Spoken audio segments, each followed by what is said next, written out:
Today we're going to talk about experimental probability of compound events. So here's our first example. A coin was tossed in a spinner with 3 equal sections numbered 1 to 3 was spun. The results are shown in the table. So we can see in this table that we have when the coin landed on heads, when the coin landed on tails, when the spinner landed on 1, when the spinner landed on 2, and when the spinner landed on 3. So this column right here, or this cell, would mean that the coin landed on heads and the spinner landed on 1 during that trial. So in experimental probability, we have to figure out our total number of trials. So we can do that by adding up all of our trials. So I like to add each column individually. So we're going to add 27 plus 38 plus 42. So I'll make a little addition problem right there. I know that 8 and 2 together is 10. 10 plus 7 is 17. So I put the 7 and I can carry the 1. I know 1 plus 2 is 3. 3 plus 3 is 6. 6 plus 4 is 10. So I get 107 for that column. So now I need to do the next one. 43 plus 22 plus 44. So 3 and 2 together make 5. 5 and 4 together make 9. 4 and 2 make 6. 6 and 4 make 10. So now I have the both columns. Now I need to add across. So I have 107 plus 109. That's going to give me 9 and 7 together make 16. Put the 6 and carry the 1 mentally. 0 and 0 is 0, but I had that 1 I carried. And 1 and 1 is 2. So I get 216 total trials that this person did.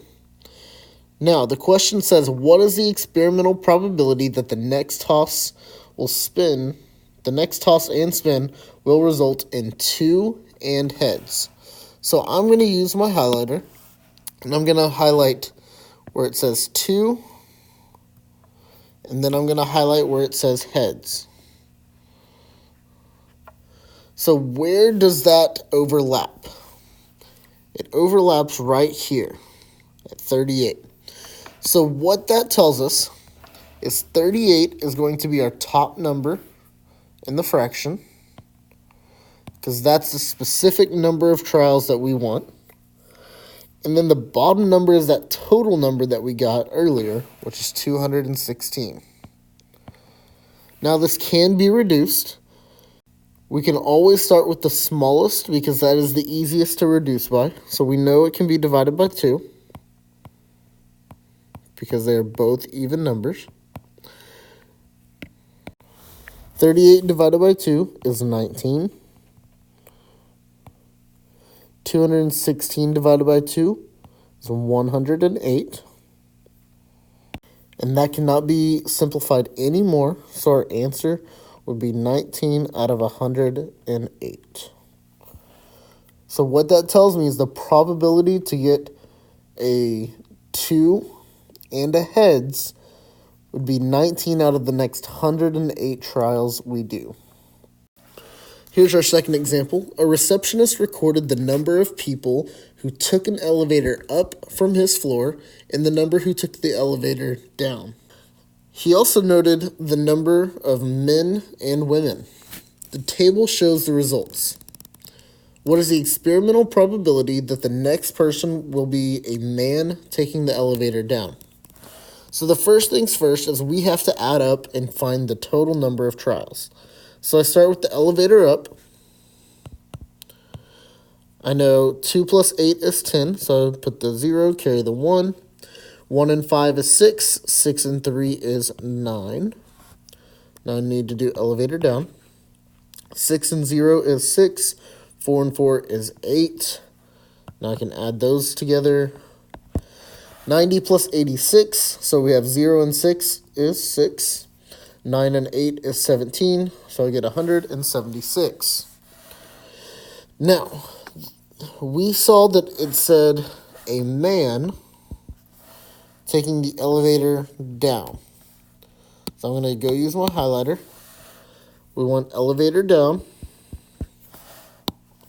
and we want a man.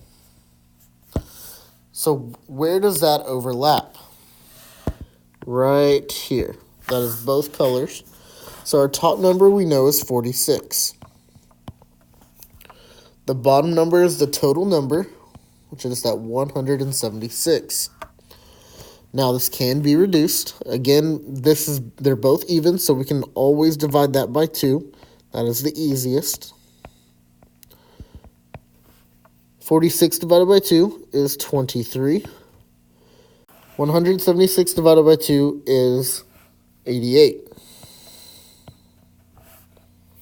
If you're not sure how to do that in your head, you can always write it out to the side. And that cannot be simplified anymore, so our answer would be 23 over 88.